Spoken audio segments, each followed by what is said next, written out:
Chapter 10. Boggis' Chicken House number 1. This time we must go in a very special direction, said Mr. Fox, pointing sideways and downward. So he and his 4 children started to dig once again. The work went much more slowly, yet they kept at it with great courage, and little by little the tunnel began to grow. Dad, I wish you would tell us where we are going, said one of the children.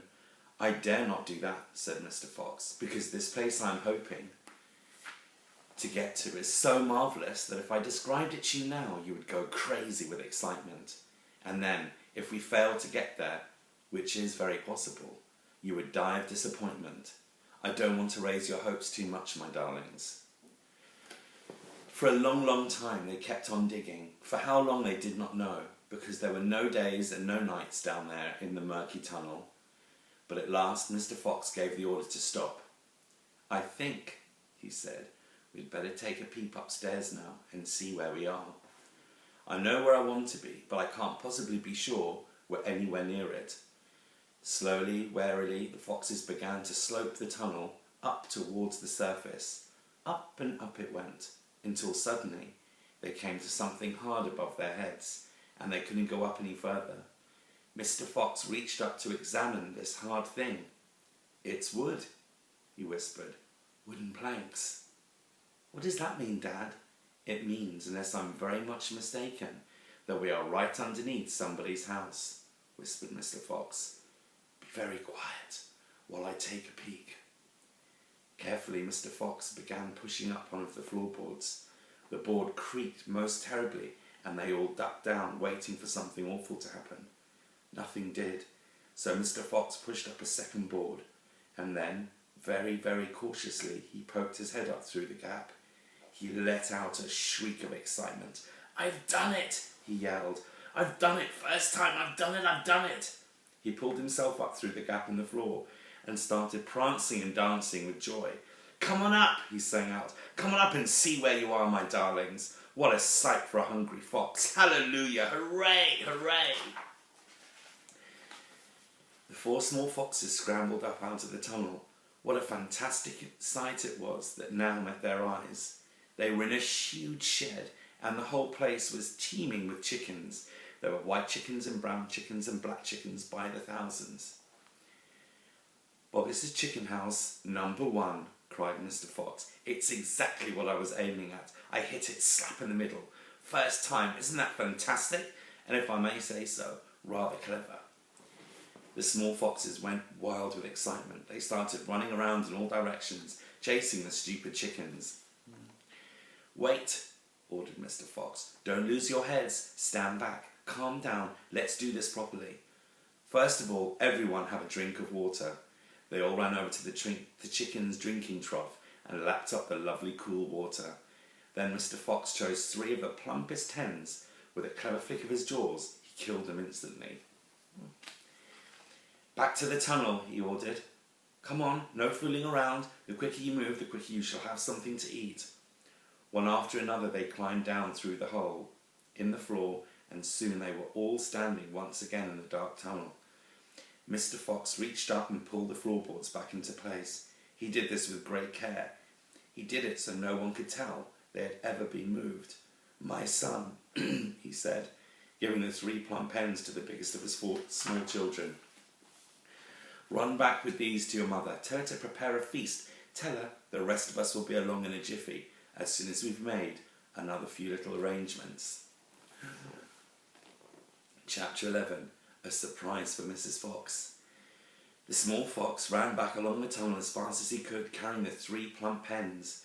He was exploding with joy. Just wait, he kept thinking. Just wait till Mummy sees these. He had a long way to run, but he never stopped once. On the way, and he came bursting in upon Mrs. Fox. Mummy, he cried, out of breath. Look, Mummy, look! Wake up and see what I brought you. Mrs. Fox, who was weaker than ever now from lack of food, opened one eye and looked at the hens. I'm dreaming, she murmured, and closed the eye again. You're not dreaming, Mummy. They're real chickens. We're saved. We're not going to starve. Mrs. Fox opened both eyes and sat up quickly. But my dear child, she cried, where on earth... Boggis' chicken house number 1, sputtered the small fox. We tunnelled right up under the floor, and you've never seen so many big fat hens in all your life. And Dad said to prepare a feast. They'll be back soon. The sight of food seemed to give new strength to Mrs. Fox.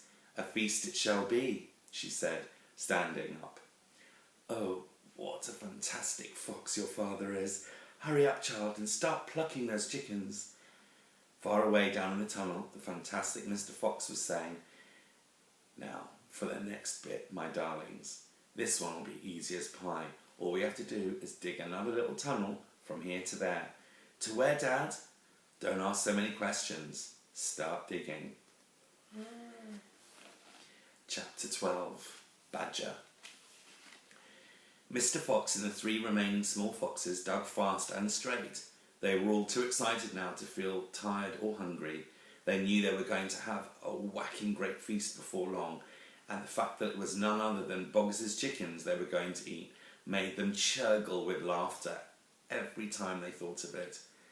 It was lovely to realise that while the fat farmer was sitting up there on the hill waiting for them to starve, he was also giving them their dinner without knowing it. Keep digging, said Mr. Fox. It's not much further. All of a sudden, a deep voice above their heads said, Who goes there? The foxes jumped. They looked up quickly, and they saw, peeking through a small hole in the roof of the tunnel, a long black pointed furry face. Badger! Cried Mr. Fox. Foxy! Cried Badger. My goodness me, I'm glad I found someone at last. I've been digging around in circles for 3 days and nights, and I haven't the foggiest idea where I am. Badger made the hole in the ceiling bigger and dropped down beside the foxes. A small badger, his son, dropped down after him. Haven't you heard what's happening up on the hill? Badger said excitedly. It's chaos. Half the wood has disappeared, and there are men with guns all over the countryside. None of us can get out, even at night. We're all starving to death. Who is we? Asked Mr. Fox. All us diggers. That's me and Mole and Rabbit and all our wives and children.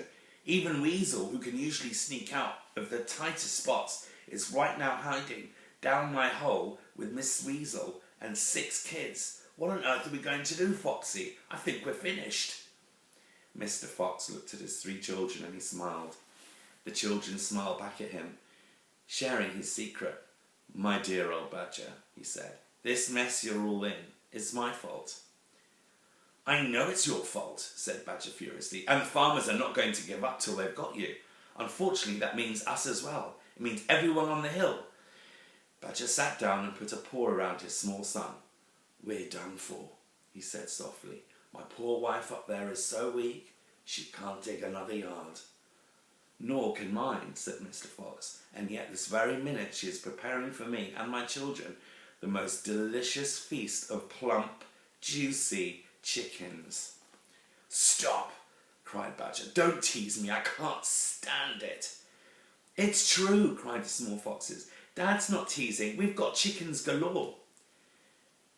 And because everything is entirely my fault, said Mr. Fox, I invite you to share the feast. I invite everyone to share it. You and Mole and Rabbit and Weasel and all your wives and children. There'll be plenty to go round, I can assure you. You mean it? Cried Badger. You really mean it? Mr. Fox pushed his face close to Badger's and whispered darkly, Do you know where we've just been? Where? Right inside Boggis' chicken house, number 1. No. Yes, but that is nothing to where we are going now. You have to come. Just at the right moment, my dear Badger. You can help us dig. And in the meanwhile, your small son can run back to Mrs. Badger and all others and spread the good news. Mr. Fox turned to the small badger and said, Tell them they are invited to a fox's feast. Then bring them all down here and follow this tunnel back until you find my home. Yes, Mr. Fox, said the small badger. Yes, sir, right away, sir. Oh, thank you, sir. And he scrambled quickly back through the hole in the roof of the tunnel and disappeared.